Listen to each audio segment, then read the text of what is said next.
అందరికీ నమస్తే అండి. Welcome back to our channel. అందరూ బాగున్నారనుకుంటున్నాను. ఇవాల్టి వీడియోలో ఆర్ద్ర నక్షత్రం గురించి ఒక మంచి ఇన్ఫర్మేషన్ అయితే షేర్ చేస్తున్నానండి. మాఘమాసం అంతా కూడా నోముల మాసంగా, శుభకార్యాలకు అనువైన మాసంగా ఎన్నో రకాల పూజలు చేసుకుంటూ ఈ మాఘమాసాన్ని గడుపుతూ ఉంటాం. అటువంటి మాఘమాసంలో ఆర్ద్ర నక్షత్రం ఒక ప్రత్యేకమైన రోజు అయితే కలిసి వచ్చిందండి. అది ఎప్పుడు వచ్చింది, ఏ సమయంలో స్వామివారికి పూజన చేసుకోవాలి, ఎటువంటి అభిషేక ద్రవ్యాలతో స్వామికి పూజించవలసి ఉంటుంది, ఏ సమయంలో ఈ పూజన చేసుకోవాలి, ఇటువంటివి ఎన్నో విషయాలను ఈ వీడియోలో షేర్ చేస్తాను. ఎక్కడా కూడా స్కిప్ చేయకుండా వినండి. మీరు విన్న తర్వాత ఇంకా ఏదైనా డౌట్ ఉంటే కనుక నాకు కింద కామెంట్ సెక్షన్లో తెలపండి, నేను అక్కడ ఆన్సర్ అయితే ఇస్తాను. మనకి ఆరుద్ర నక్షత్రం, దీన్ని ఆర్ద్ర నక్షత్రం అని అంటూ ఉంటారు. మార్గశిర మాసంలో స్వామివారికి ఎంతో ప్రత్యేకంగా చేస్తూ ఉంటాము. అంతేకాకుండా ప్రతి నెల కూడా ఆర్ద్ర నక్షత్రం అంటే ఆరుద్ర నక్షత్రం ప్రతి నెల కూడా ఉంటుంది. మనకున్న నక్షత్రాలన్నీ కూడా నెలకు ఒకసారి వస్తూ ఉంటాయి కాబట్టి ఆరుద్ర నక్షత్రం అనేది కూడా వస్తూ ఉంటుంది. అయితే ఒక్కొక్క రోజు కలిసి వచ్చే వేళ విశేషము అది చాలా ప్రత్యేకంగా జరుపుకుంటూ ఉంటాం. శివుని నక్షత్రంగా ఆరుద్ర నక్షత్రాన్ని చెప్తారు. స్వామివారి జన్మ నక్షత్రంగా చెప్పబడే ఈ ఆరుద్ర నక్షత్రం రోజున శివయ్యని అభిషేక ప్రియుడు అంటారు కాబట్టి అభిషేక ద్రవ్యాలతో స్వామిని ఆరాధించవలసి ఉంటుంది. ఈ రోజున ఎవరైతే ఆరుద్ర నక్షత్రం ఉన్న సమయంలో శివ ఆరాధన చేస్తారో వారిని శివుడు తన కుమారుడైన కుమారస్వామి కన్నా కూడా ఈ అభిషేకం చేసిన వారిని, తనను పూజించిన వారిని ఇష్టపడతాడట. తన పుత్రుడి కన్నా ఇష్టపడతాడట ఆ భక్తులని. అందుకని అంత ప్రత్యేకమైన ఈ ఆరుద్ర నక్షత్రం రోజు శివయ్య ఆరాధన చాలా ముఖ్యమైనది. మరి మాఘమాసంలో కూడా ఆరుద్ర నక్షత్రం అనేది ప్రతి నెల వచ్చినట్లే మనకి మాఘమాసంలో కూడా వస్తుంది కదా. ఈ మాఘమాసం అంతా కూడా మనము నోములని, పూజలని, రథసప్తమి, వసంత పంచమి, భీష్మ ఏకాదశి, మాఘ పౌర్ణమి ఇలా రకరకాల పూజలు చేసుకుంటూ ఉంటాము. అటువంటి వాటిల్లో ఈ ఆరుద్ర నక్షత్రం ఒకటి. అయితే స్వామివారికి మనం ఏ ద్రవ్యాలతో అభిషేకం చేయొచ్చు అని అంటే పసుపు నీళ్లు, కుంకుమ నీళ్లు, గంధము నీళ్లు, పంచామృతాలు అంటే ఆవు పాలు, ఆవు నెయ్యి, ఆవు పెరుగు, తేనె, పంచదార ఈ ఐదింటిని విడివిడిగా కానీ లేదా పంచామృతాలుగా కలుపుకొని కానీ విభూది నీళ్లు, అలాగే అన్నంతోనూ, చెరుకు రసంతోనూ, కొబ్బరి నీరు, వివిధ రకాల జ్యూస్లు లేదా పండ్ల ముక్కలు, గరిక వేసిన నీరు, మారేడు దళం వేసిన నీరు లేదా తులసి దళంతో వేసిన నీరు కానీ ఇలా రకరకాల ద్రవ్యాలతో స్వామివారిని పొడి విభూదితో కానీ ఇటువంటి వాటిలతో స్వామివారిని అభిషేకం చేసుకుంటూ ఉండాలి. స్వామిని అభిషేక ప్రియుడు అని అంటారు. శివయ్యకి ఒక్క చెంబు నీరు పోసినా కూడా ఆయన చాలా ప్రీతి చెందుతాట. అటువంటి అభిషేకం చేసుకుంటూ మారేడు దళాలు దొరికితే కనుక అవి సమర్పిస్తూ శివయ్యకి పూజన చేసుకోవాల్సి ఉంటుంది. మరి ఈ మాఘమాసంలో ఎప్పుడు వచ్చింది అని అంటే ఫిబ్రవరి 8వ తారీఖు రాత్రి, అంటే శనివారం రాత్రి 7:36 నుంచి కూడా ఈ ఆరుద్ర నక్షత్రం వచ్చి 9వ తారీఖు ఫిబ్రవరి 2025 ఆదివారం ఆరుద్ర నక్షత్రం అనేది సాయంత్రం 6:56 వరకు కూడా ఉంది. మీరు క్యాలెండర్లో చూసుకుంటే కొన్ని నిమిషాలు అటు ఇటు ఉంటాయి కానీ టైమింగ్స్ అయితే ఇవేనండి. ఫిబ్రవరి 8 రాత్రి 7:30 నుంచి ప్రారంభమైన 7:36 నుంచి ప్రారంభమై ఆదివారం 9వ తారీఖు సాయంత్రం 6:56 వరకు ఆరుద్ర నక్షత్రం. మనకి ఈ ఆదివారం చూసుకుంటే ఆ రోజంతా కూడా సాయంత్రం వరకు ఆరుద్ర నక్షత్రం ఉంది. ఈ రోజు ఏంటి ప్రత్యేకత అంటే మాఘపు ఆదివారం, 2వ ఆదివారం. ఈసారి 2025లో మాఘపు ఆదివారాలు 4 వచ్చాయి. 2వ తారీఖు, 9వ తారీఖు, 16వ తారీఖు, 23వ తారీఖు ఇలా 4 మాఘపు ఆదివారాలు వచ్చాయి. వాటిల్లో రేపు 9వ తారీఖు 2వ ఆదివారం అనమాట. రథసప్తమికి మాఘమాసంలో ఎంత ప్రాముఖ్యత ఉంటుందో అదేవిధంగా మాఘపు ఆదివారాలు కూడా 4 ఆదివారాలు పాలు పొంగించుకునే పద్ధతి చాలా మంది ఇళ్లలో ఉంటుంది. పాలు పొంగించడం, పొంగలి చేయడం, సూర్యనారాయణమూర్తిని పూజించడం, అక్కడ నైవేద్యం పెట్టడం, ఆ నైవేద్యాన్ని ప్రసాదంగా తీసుకోవడం ఇవన్నీ కూడా రథసప్తమికి ఏ పూజా విధానాన్ని అయితే చేశారో అదే పద్ధతిని 4 మాఘపాదివారాలు కూడా చేసుకుంటూ ఉంటారు. అటువంటి మాఘపాదివారం ఇటు సూర్యనారాయణమూర్తికి అంటే ప్రత్యక్ష నారాయణ స్వరూపంగా భావించే ఇటు సూర్యనారాయణమూర్తికి ఆరుద్ర నక్షత్రం కలిసి వచ్చిన మాఘపాదివారం ఇటు శివయ్యకి ప్రత్యేకంగా పూజ చేసే రోజే ఈ మాఘపు 2వ ఆదివారం. మరి ఇటువంటి మంచి రోజున అందరం కూడా శివ ఆరాధన చేయాలి. ఇటు సూర్యనారాయణమూర్తిని ఆరోగ్య ప్రదాతగా చెప్తారు. ఆరోగ్యం కోసం స్వామివారిని పూజిస్తూ ఉంటాము. మరి ఎవరైనా రథసప్తమికి చేసుకోలేని వారు కానీ చేసుకున్న వారు కానీ మళ్ళా మరొక రోజు ఈ 9వ తారీఖు కూడా పాలు పొంగిస్తే పొంగించుకొని పొంగలి చేసి ఇటు సూర్యనారాయణమూర్తికి ఇటు శివయ్యకు కూడా నైవేద్యం పెట్టవచ్చు. ఈ విధంగా గోధుమల దీపారాధన ఎవరైనా ప్రత్యేకంగా చేయాలి అనుకుంటే ఈ ఆదివారం చేయండి. ఇక శివ ఆరాధన ఈ ఆరుద్ర నక్షత్రం అప్పుడు ఏ సమయంలో పూజ చేయాలో తెలుసుకుందాము. స్వామివారి నక్షత్రంగా ఈ ఆరుద్ర నక్షత్రాన్ని చెప్తున్నాం కాబట్టి ప్రతి నెల కూడా మనం క్యాలెండర్ చూసుకుంటే ఈ ఆరుద్ర నక్షత్రం వస్తుంది. అయితే ప్రతి నెల ఈ ఆరుద్ర నక్షత్రం వచ్చిన రోజు శివ ఆరాధన చేసుకోవాలి. కుదిరితే కనుక తెల్లవారుజామునే స్వామికి అభిషేకం ఎవరైతే 3:30 అంటే 3:30 నుంచి కొంచెం 5:30 లోపల ఎవరైతే స్వామికి అభిషేకం చేస్తారో వాళ్ళని చాలా ఇష్టపడతాట శివయ్య. వాళ్ళ కష్టాలన్నీ కూడా తీసివేస్తాట భగవంతుడు. అందుకని ఎక్కువగా కూడా శివయ్యకి ఆ సమయంలో అభిషేకం చేయాలి అని అంటారు. అయితే ఆ రోజు సాయంత్రం వరకు కూడా మనకి ఆరుద్ర నక్షత్రం ఉంది కాబట్టి శివ ఆరాధనకు ఆ రోజంతా కూడా మాఘపాదివారం ప్రత్యేకమైన చెప్పవచ్చు.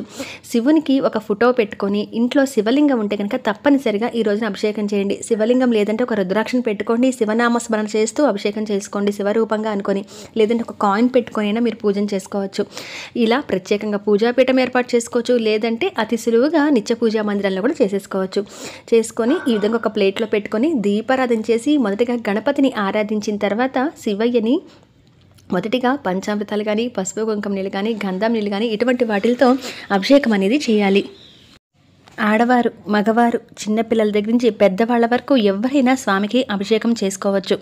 పసుపు, కుంకుమ, గంధంతో చేస్తే సౌభాగ్యం కలుగుతుంది ఆడవారికి. కొబ్బరి బోండం నీళ్లు సంపదని కలగచేస్తుంది. అలాగే పంచదారతో చేస్తే ఎవరైతే అమ్మాయిలు, అబ్బాయిలు పెళ్లి కాని వాళ్ళు ఎవరైతే ఉన్నారో వాళ్ళు పంచదారతో చేస్తే కనుక వారికి వివాహ యోగం కలుగుతుందట. గంధంతో చేస్తే అధికారం కలుగుతుంది. కొబ్బరి నీళ్లు, పంచామృతాలు, మధువు అంటే తేనె ఇవన్నీ కూడా ఐశ్వర్యాన్ని, సిరి సంపదల్ని కలగచేస్తాయి. అన్నంతో అభిషేకం ఎవరైతే చేస్తారో వాళ్ళ ఇంట దరిద్ర బాధలు అనేవి ఉండవట. అలానే కాకుండా వాళ్ళ ఇంట్లో ఎప్పుడు ధనధాన్యాలు పొంగి పొరులుతుంటే నిత్యం కూడా అక్షయంగా వాళ్ళ ఇంట్లో ధాన్యం ఉంటుందట. ఇలా బిల్వ దళాలతో అంటే మారేడు దళాలతో స్వామివారి కనుక పూజ చేసిన, అభిషేకం చేసిన వాళ్ళకి అభీష్ట సిద్ధి అంటే ఏ కోరిక కోరితే ఆ కోరిక నెరవేరుతుంది. ధర్మబద్ధమైన కోరిక కోరుకొని స్వామివారికి ఈ విధమైన ద్రవ్యాలతో అభిషేకం చేయాలి. ఎవరైతే సంతానం లేక బాధపడుతున్నారో వారు వెన్నతో స్వామివారికి అభిషేకం చేస్తే కనుక వారికి సంతానం కలుగుతుందట. ఈ విధంగా రకరకాల ద్రవ్యాలతో అభిషేకం అనేది చేసుకోవచ్చు. ఒక్క మారేడు దళం దొరికినా స్వామివారి ముందు ఉంచండి. మీరు అభిషేకం చేసే నీటిలో ఒకవేళ మీరు ఇవేమీ ఏర్పాటు చేసుకోలేమనుకుంటే పసుపు, కుంకం, గంధం ఇంట్లో నిత్యం పూజా ద్రవ్యాలు ఉంటాయి. ఒకవేళ మీ వివిధ రకాల పండ్ల మొక్కలు కానీ, జ్యూసులు కానీ మీరు తెచ్చుకోలేకపోయినా, చెరుకు రసం ఇటువంటివి తెచ్చుకోలేకపోయినా పసుపు, కుంకుమ, గంధము, విభూది నీళ్లు ఇటువంటి వాటితో, పొడి విభూతితో కూడా మీరు అభిషేకం చేసుకోవచ్చు. ఒకవేళ మీ దగ్గర శివలింగం లేదనుకుంటే అన్నంతో తయారు చేసుకున్న శివలింగాన్ని కూడా పెట్టుకోవచ్చు. అయితే వాటికి అభిషేకం చేయడానికి అవదు కాబట్టి మీరు కలుపుకున్న ద్రవ్యాలు ఏవైతే ఉన్నాయో కొంచెం కొంచెంగా కలుపుకొని ఒక తమలపాకు తీసుకొని శివనామ స్మరణతో ఆ అభిషేక ద్రవ్యాన్ని కొంచెం అన్నం శివలింగం మీద చల్లుకోవచ్చు. అంటే అభిషేకం చేసినట్టుగా అనమాట. పూర్తిగా అభిషేకం చేయలేం కనుక ఇలా శివలింగం ఉన్నవారైతే తప్పనిసరిగా అభిషేకం చేయండి. ఒకవేళ మీకు ఏదైనా కారణాలు రీత్యా ఇంట్లో పూజ చేసుకోవడానికి అవ్వకపోతే తప్పనిసరిగా ఈ మాఘపాదివారం ఆరుద్ర నక్షత్రం కలిసి వచ్చిన వేళ ఏదైనా దేవాలయానికి వెళ్ళి శివుడికి అభిషేక ద్రవ్యాలను సమర్పించొచ్చి అక్కడ వాళ్ళు అభిషేకం చేస్తున్నా చూసినా కూడా పుణ్యం కలుగుతుంది. అంత మహత్తరమైన రోజే ఈ ఆరుద్ర నక్షత్రం మాఘపాదివారం కలిసి వచ్చిన వేళ. ఎవరైతే ఉద్యోగ ప్రయత్నాల్లో ఉన్నారో వాళ్ళు ఇలా శివలింగానికి, ఆ శివకి అభిషేకం చేయటం వల్ల వాళ్ళు అనుకున్న ఉద్యోగాన్ని సంపాదించుకోగలుగుతారట. ఈ రోజున కూడా మీరు కొబ్బరికాయ కొట్టి, మొదట్లోనే కొబ్బరికాయ కొట్టి ఒక చెప్పని స్వామివారి దగ్గర ఉంచి మరొక చెప్పలో నువ్వు నూనె పోసి 2 ఒత్తులు ఒక్కొక్క ఒత్తుగా వేసి అలాగా 3 ఒత్తులు వేసి నారికేళ దీపాన్ని కూడా వెలిగించుకోవచ్చు. అయితే ఈ సమయంలో ఈ పూజను చేయాలంటే ఈ మాఘపు ఆదివారంలో తెల్లవారుజాము చేయగలిగితే అభిషేకం చాలా మంచిది. లేదంటే కనుక 10 లోపలైనా మీరు ఈ అభిషేకాలు చేసుకోవచ్చు.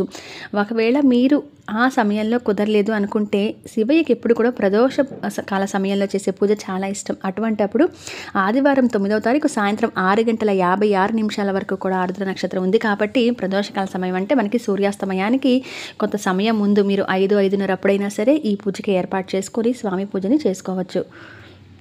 ఆదివారం వచ్చింది కాబట్టి మీరు ఎవరు కూడా ఈ పూజను చేస్తున్న, అభిషేకాలు చేస్తున్న వాళ్ళైతే కనుక నాన్ వెజ్ తినకుండా ఉంటే మంచిది.